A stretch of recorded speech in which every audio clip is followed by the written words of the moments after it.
How long has it been since you've been in personal touch with your largest campaign donor?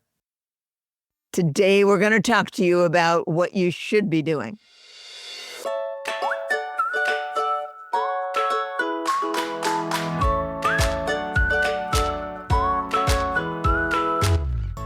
Welcome to All About Capital Campaigns, a podcast that provides fuel for your nonprofit's growth. Each week, Amy Eisenstein and Andrea Kihlstedt, co-founders of Capital Campaign Pro, provide practical tips about raising more money for your nonprofit organization. Here are your hosts, Amy and Andrea.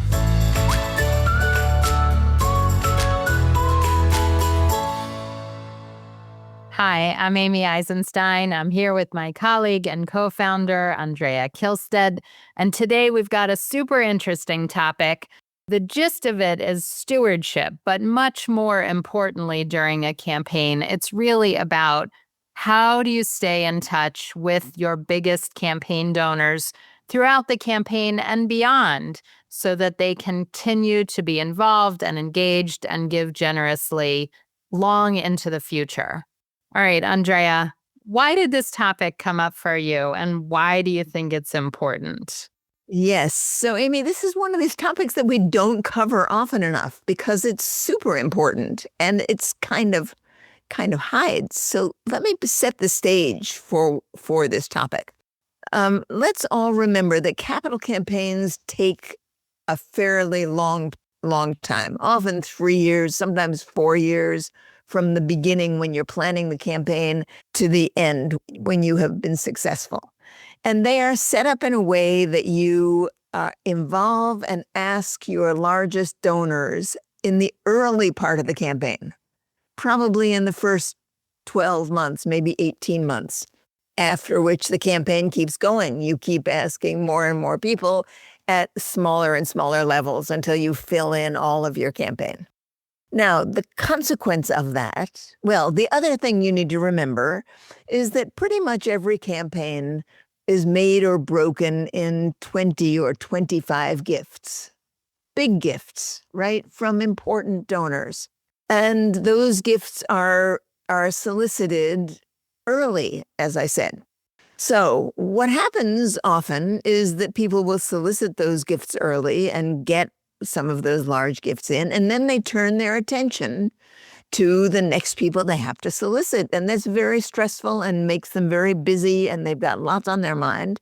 And after the initial thank you to those largest donors, it's very easy to put their names aside and to check them off, to say, well, we've already solicited them, they've already given, we don't have to worry about them anymore. Right? And that sets up a problem, right? That makes perfectly good sense that this is what happens. But think about it. If you're a really large donor and you made an early gift to a campaign, maybe you pledged $1 million to be paid out over 3 years or maybe longer, and you realize that with the exception of a sort of perfunctory thank you note and maybe a call and maybe some initial really nice thank yous. Or a pledge reminder. You haven't heard from anybody. And it's a year later. How would you feel? Yes. Oh, right. Making that second pledge payment and you haven't heard it. You got thanked nicely, but now you haven't heard anybody for 6 to 12 months or longer, 18 months, and it doesn't feel good. Yeah, and it's really easy to make this mistake because the staff and the committees are really busy trying to solicit the rest of the money for the campaign. It's not like anyone's just sitting around, right? Everyone is very busy. The stress is high. You're moving on to other donors. But we advise you to take a different route. There is great advantage to doing stewardship really well with those top 20 or 25 donors. These are the most important donors you have and will stay the most important donors if you treat them well. So, Amy, how would we like people to do this work? Right. So, number one, we want you to create a system or a I guess, a system, a mechanism, I was going to say, to remind yourself and your committee and your leadership team that you want to take a look at the names of your top 20 to 25 donors every month and remember to reach out, making sure that they are high on your priority list to be contacted regularly. And it's not going to be the same touch every month. Once in a while, it can be a campaign update or report, but it's really about making sure that you are reaching out to them, I'm going to say, number one, giving them a campaign update. Where are you? What's the progress in terms of both the campaign, the fundraising itself, and also the project? Maybe there's construction on a building. Maybe something else is happening in terms of the project itself. But what's the update on the project and what's the update on the money? There's, of course, also advice to be asked throughout the campaign as you are thinking about approaching other donors. Do they know them? What advice might they give you? How can you improve your outreach or your connection or your solicitation strategy? So there's also advice to be asked. What else, Andrea? What other outreaches and regular touches might they do? There are lots of opportunities to invite people. For example, if it's a building project, to invite them to the site when the bulldozers show up. And you don't have to do it in a fancy way. If Amy were a major donor to my project, I might call her up and say, or text her, say, hey, Amy, tomorrow morning at 7:00, the bulldozers are showing up. I've got a hard hat for you. Will you come have a cup of coffee while we watch that happen? It can be that personal and that simple. And you can think of lots of personal, sort of updated, sort of private information, right? Thought you would like to know that we finished a phase, the next phase of this project, right? I want you to be the first to know, right? These people are really, I used to have a client years ago, and they created a list of these people, and they called them white glove people. It was the white glove list. These were the people that they treated really well. And the executive director made a handwritten list of their names on mat board, right? And would tuck that handwritten list in his top desk drawer. And every day he'd open his desk drawer and he'd review the list. And he'd think, okay, what happened today and who should I tell about it? So it was an active process. It wasn't a list on the computer because those aren't apparent. It was a list on his desk or in his desk drawer where it was always in front of his nose, right? And it would trigger him. It would say, oh, John would be interested in coming to this meeting with the flooring people. He's interested in what the building's going to look like. Or with a foundation, the head of Yes. a foundation, you might bring one of these top people too. What you made me think of, Andrea, desk drawer, handwritten notes, some of that's old school. So I was thinking a screensaver, right? Every time you turn on your computer great. or you open your Perfect. phone, the list of 20 donors is I instead love of your that, kids. Amy. I love that. Yeah. Really. I mean, that solves the computer problem where things aren't in front of your nose unless you open them. Right. So screensaver is a great way to do it. Yeah. So I think, the idea that you haven't talked to, or you're so relieved that you have finished soliciting these 20 people that you can now ignore them. I think the opposite is true. That's the point we're trying to make, is that stewardship and stewardship becomes even more important in an ongoing way. So let's talk about a few examples and some stories that we have to highlight these points, Andrea. The one I'm thinking of is an independent school that we worked with a few years back, and they did a decent job. Let's say a decent job of keeping in touch with their biggest donors. And towards the end of their campaign, they were $1 million short on a $10 million campaign, right? They had raised $9 million, but the last million, they really weren't sure where it was going to come from. And one of the strategies was to go back to their first 20 donors and say, what do you think? What should we do? And of course, those were the 20 donors that filled in that gap. They all pledged an additional gift, but probably because they had been kept up to date. They knew what was happening. They were aware of how it was going and the progress that was made over time, both on the project side and the fundraising on the campaign side. And, this is a strategy that we use again and again with campaigns that struggle at the end. And it's not uncommon to go back to your donors. But if you haven't talked to them for 18 or 24 months, that is a much more awkward conversation than if you've been in regular touch with them. Yeah, that happens, Amy, I would say, in at least 1 out of every 2 campaigns that we see, where an organization goes back to those donors before the end of the campaign. Maybe it's more frequent than that, but that story is a story that really everyone should pay attention to because it's likely to happen to you. There are other things that come up during campaigns where really good stewardship of these top donors pays off. And I'll give you a great story that we encountered with an arts organization that we worked with that was building a new building. They had been occupying a storefront property for years, and they had outgrown it and decided they were going to have a real facility. So the whole campaign was about this new facility, and they'd raised a considerable amount of money.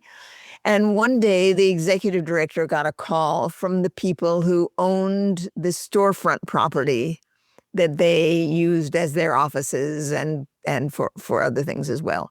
And the owner said, "I've decided I'm going to sell it. I'm going to sell this property, and I want to give you right of first refusal. Would you like it?" Well, it caused some challenges if the guy was going to sell it to somebody who wanted them out before their new building was finished. That was going to cause a problem. And they had always talked about having a facility where they could house visiting artists, for example, right, or other people. And this building that they were renting would serve that purpose nicely. But of course, they hadn't budgeted in their campaign. This was it would cost about $500,000, something like that, and that was nowhere. So what did they do? They had done a very good job of stewarding their donors. They went to their largest donor who made the biggest gift to the campaign, and they said, "We just want to come to you for advice. You're sophisticated. You can help us think through the options here." They went and they sat down with them, not asking them for anything other than, should we do this? Should we take out a mortgage? Right. What are the upsides and downsides of this? How would you advise us? So it was a good conversation. They went home, and a day later they get a call from this donor saying, "Well, we've talked about it. We've decided we're going to buy this building for you because we think you should have it." Right. And I think the point of that is that, of course, when you do stewardship well, fundraising becomes so easy. Right. That's the takeaway, is that this donor had been a thought partner.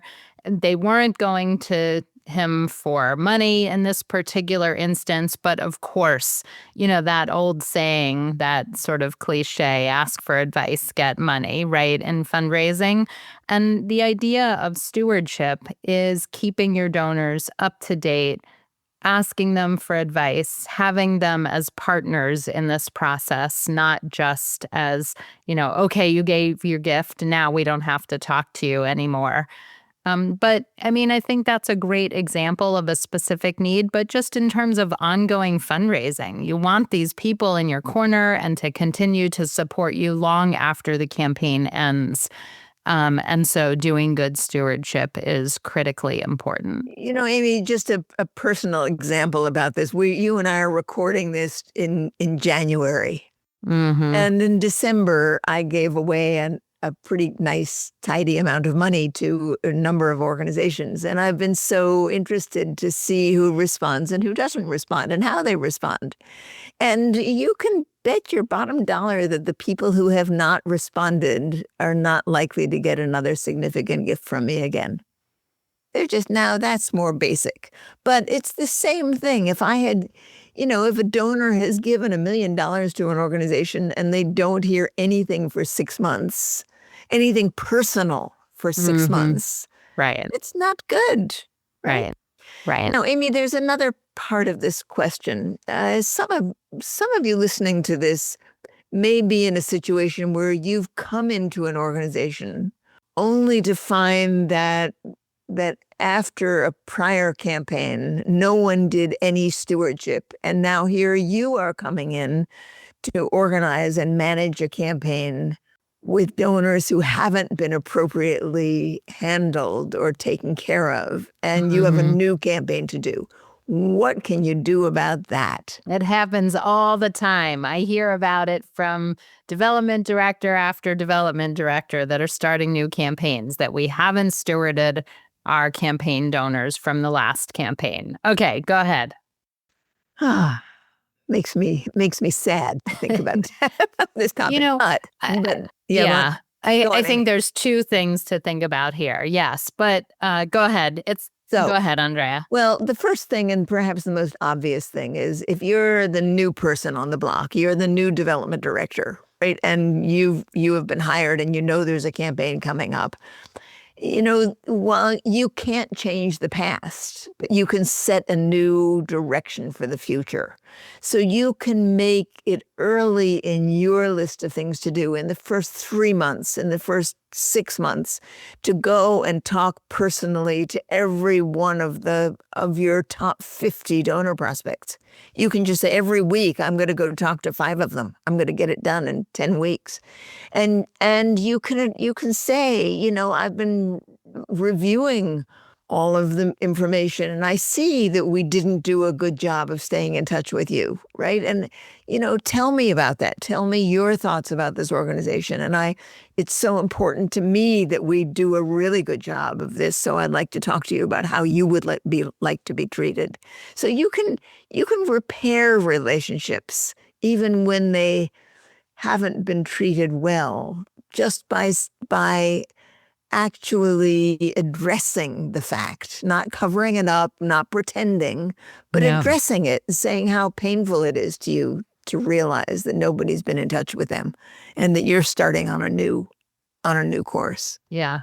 I think that because this is so sort of I don't know what the right word is, invasive, it happens all the time at organizations when there's turnover. And there is a lot of turnover at nonprofits, especially after a campaign. A development director often leaves. So this is not uncommon at all. And so to me, the question is, what kind of infrastructure can you put in place at your organization to help ensure it doesn't? So maybe it's a monthly stewardship meeting with the executive director, the development director, a board member, and an administrative person, so that when 1 or 2 people leave, that meeting continues and you review the list of the top 20 donors for the last year, whether you're in a campaign or not. And there is a process, a monthly meeting to say, all right, who's going to outreach to these 20 people and what's the topic of the month? What's the question? What can we do with each of them? And so that you systematize stewardship at your organization. So even after you leave, there's a process in place so that it continues. Yeah, that's so important and so often overlooked, right? The sort of it.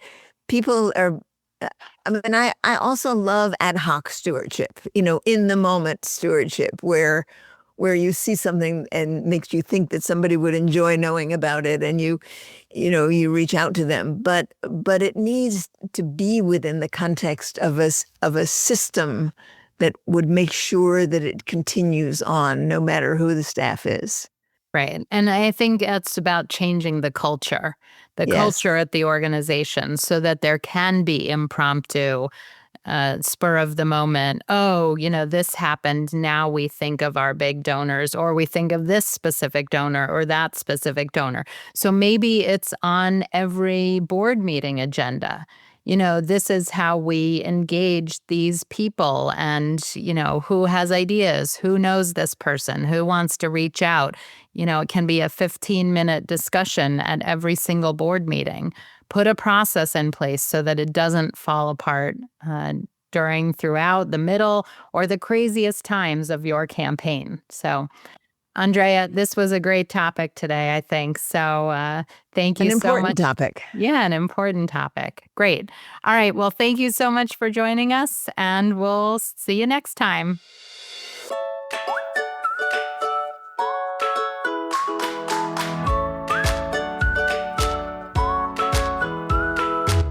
Thanks for joining Amy and Andrea for today's All About Capital Campaigns. To learn more about them and their work with organizations like yours, visit capitalcampaignpro.com, where you'll find all the help you'll need for your campaign. And please subscribe, then rate and review us on your favorite podcasting platform. Thank you.